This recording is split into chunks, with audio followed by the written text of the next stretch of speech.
ሰላም የዩቲዩብ ቤተሰቦቼ እንዴት አላችሁልኝ? በያላችሁበት ሰላማችሁ ይብዛ እያልኩኝ ዛሬ በአዲስ ቪዲዮ መጥተናል። ቀድመን የምናየው ቪዲዮ አንድ ለምን ማኛ ስታሽካብድ ያወራችውን ንግግር ላይ አንድ ወንድማችን አስተያየት ሰጥቷል ማለት ነው። እሱም ቪዲዮ ቀድመን የምናየው ይሆናል። በሁለተኛው ቪዲዮችን የሚሆነው ፓስተሩ አፍሪካ ላይ የዘጋው ፓስተር ቤተክርስቲያኑን ዘግቶ ቁማር ላይ ብር በርቶ ቤተክርስቲያን የዘጋ ፓስተር አነጋጋሪ የሆነው ቪዲዮ ነው ይዤላችሁ የመጣሁት። በሶስተኛ ቪዲዮችን የሚሆነው አኬ ለዮናታን አክሊሉ በሚገባ ማሰጡታል። እሱን ቪዲዮ ብናየው ቪዲዮ እንደመቻች ስለማይጠራጠር ላይክ እና ሼር ማድረጋችሁን እንዳትረሱ። እንደዚህ አይነት ጠቃሚ ቪዲዮዎችን እና ወቅታዊ ጉዳዮችን በየቀኑ ስለምናመጣላችሁ ቻናሉን ሰብስክራይብ በማድረግ ቤተሰብ ይሁኑ።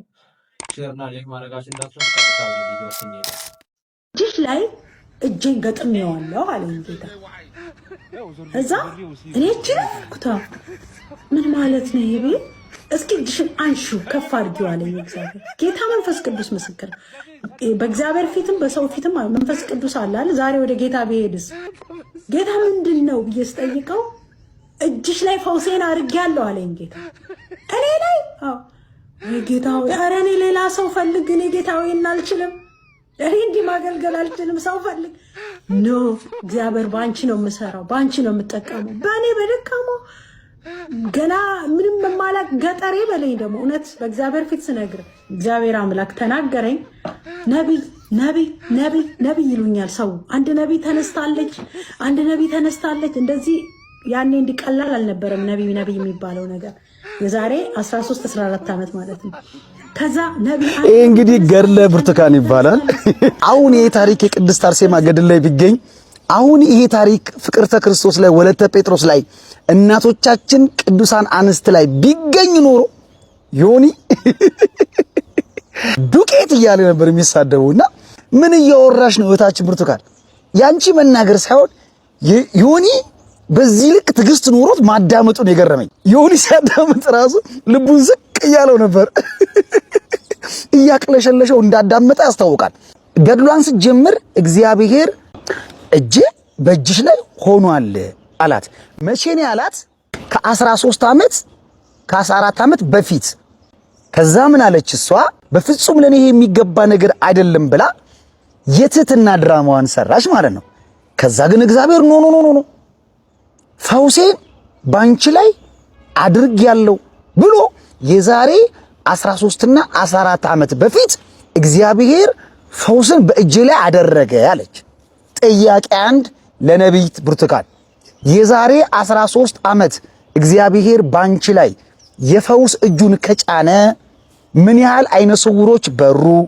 ምን ያህል አንካሶች ዘለሉ? ምን ያህል ጎባጦች ቀኑ? በየሆስፒታሉ ያጣናቸው ትልልቅ የሆኑ ሰዎችን እጅሽ ላይ ያለው ፈውስ ለምን አላዳናቸውም? ለምን አልፈወሳቸውም?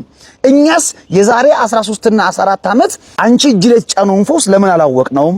ያወቅንሽ እኮ ጠቅላይ ሚኒስትር አብይ አህመድ ላይ ስትጸልይ ነው። የዛሬ 5 ዓመት 6 ዓመት የምናቀሽ ማለት እኔ ድፍረታችሁ ነው የሚገርመኝ። ያውም ደግሞ አደባባይ ላይ ወጣችሁ እንዲህ አይነት ነገር የናንተን ስታወሩ ልክ ነው። እኛ ግን ቅዱሳን ጻድቃን ሰማዕታት እንዲህ አይነት ትሩፋትና ገድል አድርገዋል ስንል ጆራችሁን ያማችኋል፣ ልባችሁ ይደክመዋል። ግን እናንተ ግን ስትናገሩ አታፍሩም። ያውም እግዚአብሔር እጁን አንቺ ላይ ጭኖ በዚህ ዘመን ማለት ነው። ሌላ ደግሞ ናሽ እኔ እኮ ምንም አላቅም አልሹ እግዚአብሔር። በዛን ጊዜ እኮ እኔ ገጠሬ ነኝ እንዴ ገጠሬ ነኝ። የገጠሬ ከተማ የሚባል ነገር አለ እንዴ እግዚአብሔር ለመሾም ነው? የገጠር ሰው ምንም አያውቅም እያልሽ ነው? እግዚአብሔር ለልዩ ጸጋ የሚጠራቸውና የሚመርጣቸው ሰዎች እንደውም ከእንደዚህ አይነት የዋህና ምስኪን አካባቢ የሚመጡትን ሰዎች ነው። አዳምጥሽ የነበረው ዮኒ እጅግ ሼም ይዞት ላለማቋረጥ ይቻላልም ልቡን እየደከመውም ቢሆን እየደበረውም ቢሆን ማቋረጥ ስላልፈለገ እንዳዳመጠሽ ዮኒን ለብዙ ዓመት እዚህ ሚዲያ ላይ እንደሚያቅሰው ተረድቻለሁ። ዮኒ አሁን አንተ በቅርብ ፕሮቴስታንት የሆንከው አባታችን አቡነ ገብርኤል በሰበኩ ስብከት ነው አይደል? አዎ ዓለም ሁሉ ቤዛ ኢየሱስ ብቻ ነው ስላሉኝ ያ ትምህርት ገብቶኝ ከዚህ በኋላ ለአንድና ለመጨረሻ ጊዜ ጴንጤ ሆኛለሁ ብለህ ነግረህናል። በእኛ አባት ትምህርት ነው ጴንጤ ሆንከው። እኚሁ አባት አንድ ትምህርት አስተምረዋል። ልጋብዝህ። ይኸው በዚህ ዘመን ነቢያት ነን ብሎ የተነሱ በአዲስ ኪዳን ነቢይ የለም። 4 ነጥብ። ነቢይ የለም፣ ነቢይነትም የለም። ነቢይነት የቆመው ጌታችን አምላካችን ኢየሱስ ክርስቶስ ከመወለዱ ከ400 ዓመት በፊት ነብይ የሚባል ነገር የለም ብለው ተናግሯል። እንግዲህ እሳቸው ትምህርት ከሆነ አንተን ያስፈነጠጠ እንግዲህ እሳቸው ነብይ የለም ብለዋል። አንተስ ነብይ ያለ ብለህ ታምናለህ ወንድሜ? የሆነው ሆኖ እህታችን ብርቱካን የዛሬ 13 ዓመት የተሰጠሽን ፈውስ ምን እንዳደረግሽበት ባቅ ደስ ይለኛል። ሰላም እንዴት ናችሁ? በያላችሁበት ሰላማችሁ ብዝት ይበል። እኔ ለዚህ እኮ ነው ለዚህ ነው ምን ለፈልፈው ነብይ ነኝ፣ ሐዋርያ ነኝ፣ ፋስተር ነኝ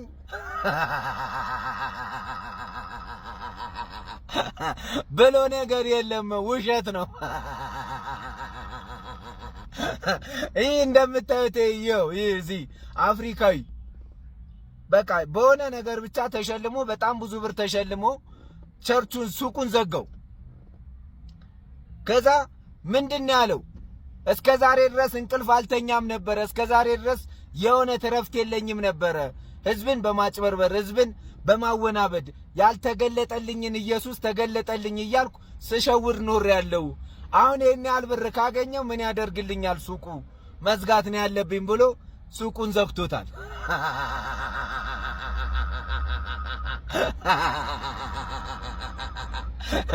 እኔ የምለው የኛዎቹ መቼ ነው የምትዘጉት ሱቃችሁን? ይኸው ኪሳችሁ ደልቧል። ይኸው ምዕመናኑን ጉንዳን ድሃ ማለት የጉንዳን ጥቁር ጉንዳን ነው እንደዚህ መሳደብ እስከምትደርሱ ድረስ ጥግብ ብላችኋል። መቼ ነው ራስን የምታጠፋ ትባላለህ?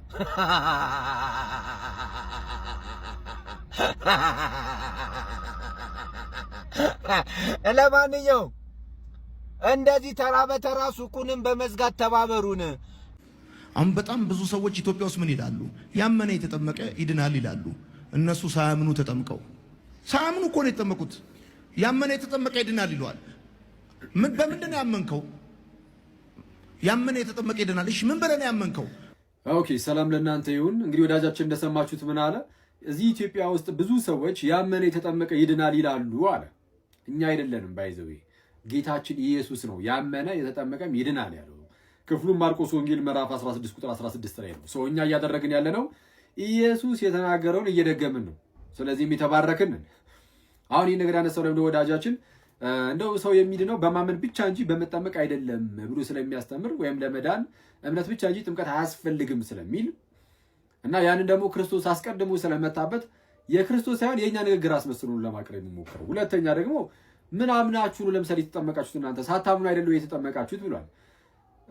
ምን አምነን እንደምንጠመቅ ከመናገሬ በፊት አንተ ሲጀምር ምን አምነህ ነበር የተጠመቀው? ለምሳሌ ኢየሱስ ክርስቶስ ፍጹም አምላክ ፍጹም ሰው እንደሆነ ማመን አለብን ብለህ ስትናገር ነበር እዚህ ቪዲዮ ላይ። እና ኢየሱስ ክርስቶስ ፍጹም ሰው እንደሆነ ያመንከው አሁን ከትላንት ወዲያ አይደል? የዛሬ 2 ዓመት 3 ዓመት አካባቢ። ከዛ በፊት እኮ ጭራሽ ከሰው ስጋር አልነሳም ብለህ ስታስተምር የነበርክ ሰው ነህ። በኋላ ነው ይቅርታ ጠይቀህ የመጣው። ምን አምነህ ነበረ የተጠመቀው ነው? ወይስ ከዛ በኋላ ድጋሚ ተጠመቅ? በእውነተኛው እምነት ላይ ያልተመሰረተ ጥምቀት ስለነበር ያደረከው ድጋሚ ያጠመቁ ወይስ ዝም ብለህ እንደዚሁ ቀጠልክ? ባይሆን አንተን እንጠይቃለን። የክርስቶስን ፍጹም ሰውነት ስለካድክ ማለት ነው። ፍጹም ሰውነቱ ከሰው ስጋር መካፈሉን የሚጨምር ስለሆነ ባይሆን ግን ምን ብለን አምነን ነው የምንጠመቀው? እኛ ጋር ለምሳሌ አንተ ወደ ጌታ ቤተክርስቲያን መምጣት ብትፈልግ ወዳጄ ምን ታምናለህ? ኢየሱስ ክርስቶስ ስለ ኃጢአቴ ሞቶ ተነስቷል የምትለዋን ብቻ አይደለም፣ መሰረታዊ የሆነውን የክርስትና ትምህርትን ሁሉ ግዴታ ማመን አለብህ፣ መቀበል አለብህ።